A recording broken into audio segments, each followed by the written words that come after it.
لفظ چوڑا کے بارے میں یہ مغالطہ عام ہے کہ یہ لفظ صرف عیسائیوں کے لیے استعمال ہوتا ہے، جبکہ حقیقت میں ایسا بالکل بھی نہیں ہے، اور نہ ہی یہ لفظ کسی بھی مذہب کے بارے میں نفرت انگیز ہے، جیسا کہ ہم اپنے معاشرے میں لفظ چوڑے کو حقیر اور نیچ سمجھتے ہیں، جو کہ کسی طور پر بھی مناسب نہیں ہے۔ بسم اللہ الرحمن الرحیم۔ ہسٹری ایکسپوز کے معزز ناظرین، السلام علیکم ورحمۃ اللہ وبرکاتہ۔ معزز ناظرین، چوڑے کون ہیں، ان کے بارے میں آج ہم آپ کو مختصر بتائیں گے۔ امید ہے آپ یہ کلپ پورا سنیں گے تو آپ کے علم و عمل میں ضرور اضافہ ہوگا۔ معزز ناظرین، اس لفظ کی تاریخ کچھ یوں ہے کہ شمالی ہند میں صفائی کرنے والے لوگوں کو مختلف ناموں سے پکارا جاتا تھا، جن میں چوڑا بھی شامل تھا۔ یہ مختلف نام پر ہیں: مہتر چوڑا، لال بیگ، ہلال ہور، آکروب۔ یہ پانچوں القابات تھے جو امراء کی بستیوں کو صاف کرنے والے لوگوں، جنہیں بنگی بھی کہا جاتا ہے، ان کے لیے یہ لفظ استعمال کیے جاتے تھے، اور ان سب کا تعلق ہندو دھرم کے سب سے نچلے طبقے شودر سے تھا۔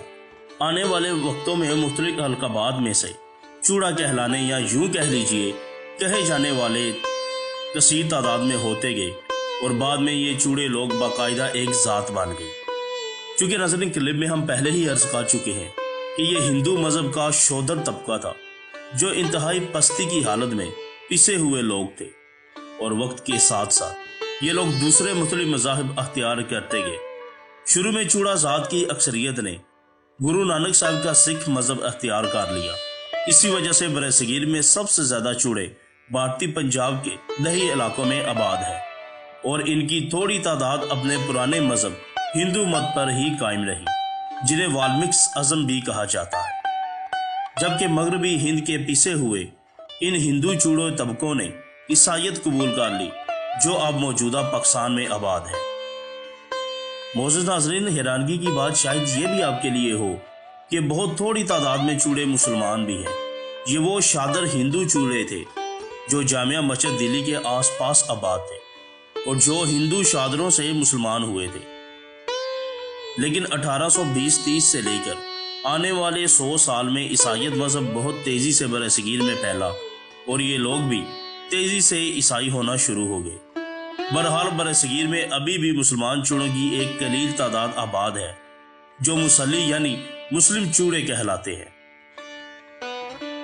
معزز ناظرین، مزید جاننے سے پہلے ہماری آپ سے گزارش ہے کہ اگر آپ ہمارے چینل پہ نئے ہیں اور آپ نے ہمارا چینل ہسٹری ایکسپوز سبسکرائب نہیں کیا تو کر لیجئے، اور بیل آئیکن کے بٹن کو بھی ضرور پریس کیجئے، تاکہ آپ کو ہماری آنے والی تمام ویڈیوز بآسانی ملتی رہے۔ اور اس کلپ کو بھی انت تک ضرور دیکھیے، تاکہ ناظرین چوڑوں کے بارے میں مزید جو ہم آپ کی خدمت میں پیش کرنے جا رہے ہیں وہ آپ جان پائیں، سمجھ پائیں، اپنے علم و عمل میں اضافہ کر پائیں۔ معزز ناظرین، چوڑوں کی معاشرتی زندگی کا تجزیہ کرنے کے بعد کہا جا سکتا ہے کہ یہ محنتی، ایماندار اور زور بازو سخت محنت کر کے روٹی روزی کمانے والا طبقہ ہے، جس کی مثال آج بھی بھارتی پنجاب کے چوڑے ہیں۔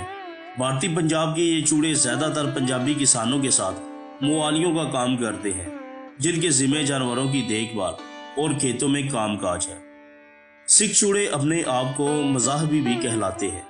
اگر پاکستان میں بھی ان کے حالات کا جائزہ لیا جائے تو یہ لوگ محنتی اور جفا کش ہیں۔ صفائی ستھرائی سے لے کر کھیت کھلیان میں کسانوں کی مدد تک ہر طرح کا کام اور محنت کرتے نظر آتے ہیں۔